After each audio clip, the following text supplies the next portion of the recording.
नमस्कार दोस्तों, एक बार फिर से आप सबका बहुत बहुत स्वागत है हमारे YouTube channel easy math by Jin Sharma में। दोस्तों आज का अपना जो चैप्टर है बहुत ही ज़्यादा इंपॉर्टेंट है कक्षा 10वीं के लिए, और आज हम लाए हैं निर्देशांक ज्यामिति प्रश्नमाला 9.1 का 7वां प्रश्न। ये वो प्रश्न है दोस्तों जो 2020 यानी कक्षा 10वीं की 2020 की जो सप्लीमेंट्री एग्जाम हुआ था दोस्तों, उसमें ये प्रश्न आया था।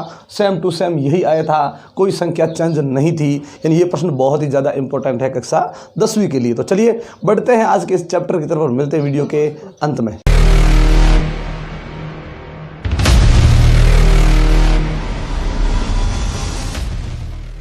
प्रश्न करेंगे कि बिंदु यहाँ पे 3 दिए गए हैं, 2, -2, -2, 1 और 5,2। यहाँ पे आपको 3 बिंदु नजर आ रहे हैं और लिखा है कि सिद्ध कीजिए कि ये एक समकोण त्रिभुज के शीर्ष है या नहीं। ध्यान रखें, त्रिभुज के अंदर 3 शीर्ष होते हैं। मान लीजिए त्रिभुज के शीर्ष है, लेकिन ये समकोण त्रिभुज है या नहीं, ये कैसे ज्ञात करेंगे। तो चलिए सबसे पहले मान लिया कि कोई त्रिभुज है, उसका ये शीर्ष है, मान लीजिए ए, फिर माना बी और तीसरे को माना सी।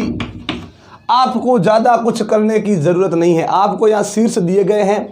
इससे पहले हम जो वीडियो लेकर आए थे लगातार 1-2 वीडियो इस निर्देशांक ज्यामिति के लिए, वहाँ हमने दूरी की बात की थी। यानी एक बिंदु ये है, एक बिंदु ये है और एक बिंदु ये है। तो बिंदु कह दो, शीर्ष कह दो, एक ही चीज़ है। उन दोनों के बीच की जो दूरी होगी वो क्या बन जाएगी, त्रिभुज की भुजा। तो पहले हम क्या ज्ञात करेंगे इसमें कि इस त्रिभुज में 3 भुजाएं हैं, वो तीनों भुजाएं ज्ञात करेंगे। और भुजाएं क्या होती है, 2 बिंदुओं के बीच की होती है दूरी। इसीलिए यहाँ लगाएंगे पहले दूरी सूत्र, क्योंकि त्रिभुज को सिद्ध करने के लिए उसकी भुजाएं होनी बहुत जरूरी है। तो चलिए सबसे पहले दूरी सूत्र लेते हैं। दूरी सूत्र क्या था, वही अपना काम, कुछ भी नहीं करना है। 2 बिंदुओं के बीच की अगर आपको दूरी ज्ञात करनी है तो उसके x वाले मान में से x वाला मान घटा दो और y वाले मान में से y वाला मान घटा दो, फिर उन दोनों का कर दो स्क्वायर, बीच में प्लस लगा है, ऊपर अंडर लगा है। यही दूरी का सूत्र है। यानी 2 बिंदुओं के बीच की दूरी कह दो या उस त्रिभुज की भुजा कह दो, एक ही चीज है। तो चलिए सबसे पहले हम भुजा करते हैं ए बी। ये ले ली हमने ए बी भुजा। अब जैसे ही ए बी भुजा ली, सी का जिक्र मत करना क्योंकि सी इसमें शामिल नहीं है। सी शीर्ष को छोड़ देंगे, केवल ए शीर्ष और बी शीर्ष की बात करेंगे। पहले कौन आया, ए। जो पहले आया नंबर 1 मतलब एक्स बी 1 और वाई बी 1। जो दूसरे नंबर पे आया वो 2, अब एक्स बी 2 और वाई बी 2, ये भी होगा 2 हो गया भाई। 2 कैसे हो गया देखिए। चलिए रखते हैं रूट के अंदर। सबसे पहले क्या करना है, x1 माइनस x2 यानी x वाले मान में से ये x वाला मान घटाना है, c को छोड़ देना। चलिए घटाते हैं। ये x वाला मान यहाँ रखा, फिर सूत्र के अंदर क्या है माइनस, फिर x वाला मान आया वो भी किसका, माइनस का। जब माइनस के आगे और माइनस आए तो प्लस हो जाएगा। ये 2 रख दिया, ये होल स्क्वायर वापस प्लस। अब y में से घटाते हैं, y वाला मान ये, y वाला मान ये। सबसे पहले y वाला मान रखते क्या है, माइनस का 2। इसके आगे कोई माइनस और नहीं है इसलिए प्लस नहीं होगा, ये है जैसा है वैसा ही रहेगा। फिर सूत्र के अंदर क्या है माइनस, फिर इस y में से y वाला मान घटाएंगे।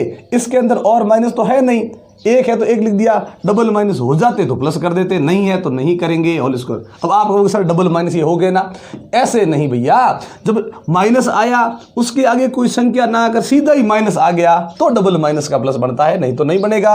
अब इसे सरल करते हैं, ए बी बराबर ये रूट 2 + 2 कितने हो गए 4। जैसे ही इनकी जोड़ है तो जोड़ कर दो, बाकी है तो बाकी कर दो, करने के बाद कर दो स्क्वायर। तो 2 और 2 कितने हो गए 4, 4 का स्क्वायर कितना होता है 16। वापस लगा दिया क्या प्लस, माइनस के 2 और माइनस का 1 ये बढ़ गए माइनस के 3। ध्यान रखें ये जोड़ बाकी में इस प्रकार से ये नहीं करना है कि माइनस का 2 माइनस का 1 प्लस का हो जाएगा, नहीं होगा। -2 -1 माइनस का 3 होगा, लेकिन जब वर्ग करेंगे तो वो प्लस का हो जाएगा। माइनस की संख्या वर्ग करते हैं माइनस की संख्या का तो वो प्लस बढ़ता है। 2 ये कितने हो गए 3 हो गए थे, माइनस के वर्ग किया तो ये हो गए 9, वो हो जाएंगे किसके, प्लस के। वर्ग करने की वजह से प्लस के हो गए। तो ए बी बराबर 16 और 9 कितने हो गए 25। 25 का ये ऊपर रूट आया है और 25 का रूट निकाला वो आया 5, तो लिख दिया 5 मात्रक, कोई दिक्कत नहीं। ये एक भुजा का मान आया अभी तक, तो ए बी भुजा का मान। अब दूसरी भुजा करते हैं, ए बी हो गई। अब अगली क्या मानेंगे, बी सी। भाई 2 शीर्षों के बीच की दूरी भुजा होती है तो दूसरी कर लेंगे बी सी। अब जैसे ही बी सी ली, अब सी बोलेगा भाई मेरे को ले लिया, ए को छोड़ दिया, ए को छोड़ देंगे। अब बी सी लेंगे तो बी पहले सी बाद में, बी वाला 1 1 और सी वाला होगा 2 2, सी वाला हो जाएगा 2 2। चलिए रखना शुरू करते हैं मान। पहले बी में से और सी में से कौन सा मान लेना, एक्स वाला। एक्स वाले में से एक्स वाला घटाना है, माइनस का 2, ये एक्स का मान है माइनस का 2, सूत्र में माइनस, फिर अगला एक्स का मान क्या है 5, वैसे का वैसा, ये लिख दिया स्क्वायर प्लस।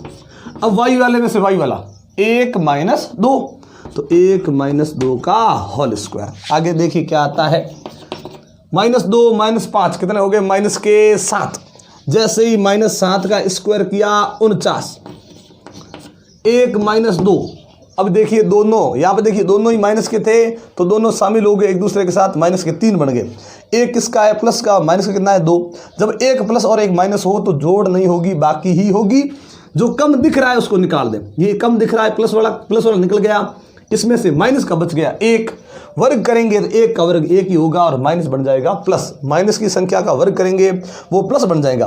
तो BC बराबर क्या आया, रूट के अंदर 49 प्लस 1, जोड़ दो दोनों को। तो जैसे ही BC का मान वहाँ पे जोड़ा, रूट में क्या आ गया 50। अब ध्यान से सुनिएगा दोस्तों, जब इस प्रकार से कोई आए और आपको और भी आगे रूट निकालने की ज़रूरत हो तो पहले तो ये पता लगाए कि वो एक वर्ग संख्या है या नहीं। वर्ग संख्या है तो रूट निकल जाएगा। अगर वर्ग संख्या नहीं, ये देखिए 50 किसी का वर्ग नहीं है, वर्ग आप याद कर लें, 2 समान संख्याओं का गुणा करने से हमें वर्ग प्राप्त होता है। ये ऐसा 50 हमें किसी 2 संख्याओं को, समान संख्याओं को गुणा करने से प्राप्त नहीं होता, इसलिए वर्ग नहीं है। वर्ग नहीं है तो क्या करें, तो ऐसा करना है कि इसी के 2 ऐसे गुणा में टुकड़े कर दो। देखो जोड़ में नहीं करने, जोड़ में दिए थे ही, गुणा में करना है। गुणा में ऐसे 2 टुकड़े कर दो कि किसी एक का वर्ग तो निकलना ही चाहिए। तो हम 50 के हमने टुकड़े कर दिए, 25 × 2, ये देखिए 25 दूनी 50 हो रहा है वापस, तो कर दिए। अब 25 का रूट निकल जाएगा 5 और ये 2 रूट के अंदर ही रह जाएगा। ये हो गई दूरी, मात्रक लगा दे, ये हो गया BC का मान। BC के बाद देखिए अब 2 भुजाएं तो हो गई, लेकिन त्रिभुज में भुजाएं कितनी होती है भैया, 3। ये हो गई AB, कोई दिक्कत नहीं। BC हो गई, कोई दिक्कत नहीं। अब तीसरी भुजा कौन सी हो जाएगी, AC। तो चलिए तीसरी भुजा कर देते हैं AC। अब यहाँ पे B को छोड़ दिया, A पहले C बाद में, A वाले 1 1, C वाले 2 2। तो AC में शुरू किया, X वाले में से X वाला घटाएंगे, 2 माइनस 5। चलिए 2 माइनस 5 का होल स्क्वायर प्लस। Y वाले में से Y वाला घटाएं, माइनस का 2 Y की जगह पे आया, फिर ये 2 घटाएंगे, यहाँ पे माइनस, डबल माइनस नहीं है तो प्लस होगा नहीं, ये होल स्क्वायर। ये ले लिया AC बराबर, ये रूट 2 माइनस 5 कितने हो गए, माइनस के 3। माइनस के 3 का वर्ग किया कितना, 9। माइनस 2 माइनस का 4, वर्ग करेंगे तो हो जाएगा 16 और माइनस बढ़ जाएगा प्लस। वर्ग करने से माइनस की संख्या प्लस की बढ़ गई। ये 16 और 9 25 हो गए और 25 का रूट कितना आएगा, 5। ये लिख दिया मात्रक। अब देखिए ये तीनों अभी तक हमने भुजाएं की है, कुछ भी नहीं किया, हमने 3 भुजाएं की है। अब हमें इस त्रिभुज को समकोण त्रिभुज सिद्ध करना है। देखिए समकोण त्रिभुज सिद्ध करना है, उसके लिए अब एक अलग तरीका होगा। भुजाएं कर दी, अब समकोण त्रिभुज कैसे बताएं वो एक अलग तरीका होगा। लेकिन अगर मान लीजिए यहाँ आपको केवल ये पूछा होता कि भाई इन शीर्षों से मिलकर कौन सा त्रिभुज बनेगा, केवल यही पूछा होता, समकोण का जिक्र नहीं हुआ होता, तो हम ये बताते कि सर ये जो 3 भुजाएं हमने ज्ञात की है, उन तीनों में से ये देखिए 2 भुजाएं कैसी आई, समान। और जिस त्रिभुज के अंदर 2 भुजाएं समान हो जाए वो समद्विबाहु त्रिभुज होता है, समद्विबाहु त्रिभुज। तो इसी प्रकार का आगे एक प्रश्न आया हुआ है जिसमें त्रिभुज है और ये पूछा गया है कि वो एक समबाहु है या नहीं। समबाहु कब होता है, जब ये तीनों भुजाएं बराबर हो जाए। तो वो प्रश्न आप खुद कर सकते हैं, हम अगली वीडियो में वो प्रश्न लेकर आएंगे, लेकिन अगर आप चाहें तो आप खुद कर सकते हैं। इसी प्रकार से तीनों दूरियां ज्ञात करनी है, भुजाएं ज्ञात करनी है, फिर देखना है तीनों ही समान है तो वो हो जाएगा समबाहु त्रिभुज। 2 भुजाएं बराबर है तो हो जाएगा समद्विबाहु त्रिभुज। लेकिन यहाँ पे समकोण त्रिभुज बताना है, तो ऐसे में हम करें क्या, ताकि ये समकोण त्रिभुज हो जाए। समकोण त्रिभुज के लिए याद कर लें कि जब भी आपको 3 भुजाओं का मान पता हो, तीनों भुजाओं का मान पता है भाई, उस कंडीशन में आपको समकोण त्रिभुज बताने के लिए हमारे बोधायन भैया को याद कर लो। किसको याद करना, बोधायन भैया। बोधायन भैया मतलब बोधायन प्रमेय लगाएंगे। समकोण त्रिभुज बताने के लिए हमेशा बोधायन प्रमेय लगाएं।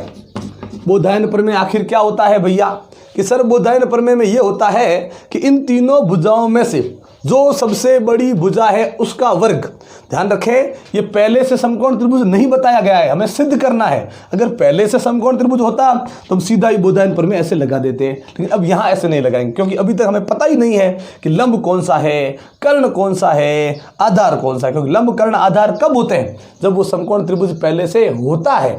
ये पहले से समकोण त्रिभुज नहीं है, हमें सिद्ध करना है। तो अभी हम कर्ण वर्ण कुछ भी नहीं लिखेंगे। हम यहाँ क्या लिखेंगे? सबसे पहले हम पकड़ेंगे सबसे बड़ी भुजा, और सबसे बड़ी भुजा को अलग रख दें और उसका क्या कर लें? सबसे बड़ी भुजा का वर्ग।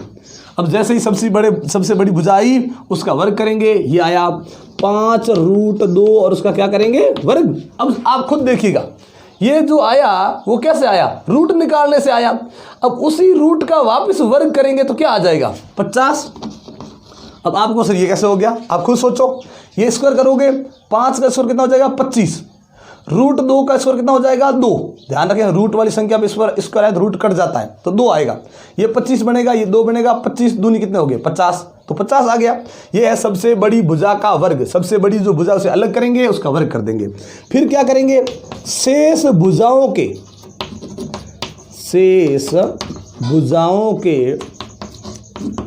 वर्गों का योग। ध्यान रखें, यहाँ पे क्या है? शेष भुजाओं के वर्गों का योग। मतलब आपको कर्ण जो सबसे बड़ी है ना, उसका तो वर्ग अकेले का करना है।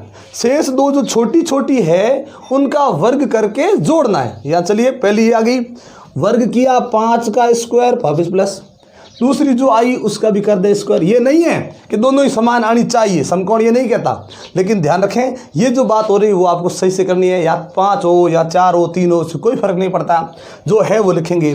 चलिए, 5 का स्क्वायर 25, 5 का स्क्वायर 25, फिर जोड़ा, कितने हो गए? ये भी 50। जब इस प्रकार की कंडीशन में कोई ऐसा त्रिभुज आए जिसकी सबसे बड़ी भुजा का वर्ग और शेष दो भुजाओं के वर्गों का योग यदि समान आ जाए, तो वो हमेशा समकोण त्रिभुज होता है। यही बोधायन प्रमेय है। मतलब हमने बोधायन प्रमेय लगाया, पहले से वो समकोण त्रिभुज नहीं था, इसलिए हमने कर्ण लंब आधार कुछ भी नहीं लिखा, हमने केवल उसको ये बनाया। ये करने के बाद जैसे ही दोनों मान समान आ जाए तो हम लिख देंगे कि ये एक समकोण त्रिभुज है। तो हम यहाँ लिखेंगे कि यहाँ सबसे बड़ी भुजा का वर्ग,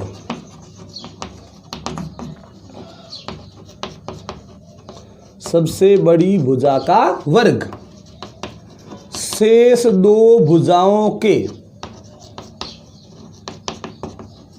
बराबर नहीं, शेष दो भुजाओं के वर्गों के बराबर है, वर्गों के बराबर है। और जैसे ही बराबर है हम लिख देंगे कि अतः ये समकोण त्रिभुज है, अतः ये समकोण त्रिभुज है। ये लिख दिया है।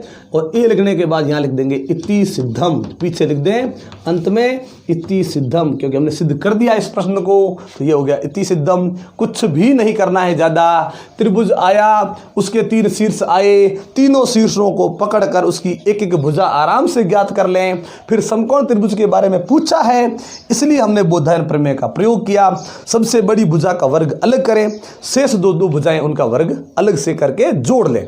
फिर दोनों ही जैसे समान आया तो वो समकोण त्रिभुज है। अगर समान नहीं आया होता तो हम लिख देते कि ये एक समकोण त्रिभुज नहीं है। तो चलिए, आज का वीडियो हम यहीं से समाप्त करते हैं दोस्तों। लेकिन ये आपको वीडियो कैसी लगी है हमें कमेंट बॉक्स में लिखकर जरूर बताइएगा। अगर अच्छी लगी हो तो लाइक और शेयर कर दे दोस्तों।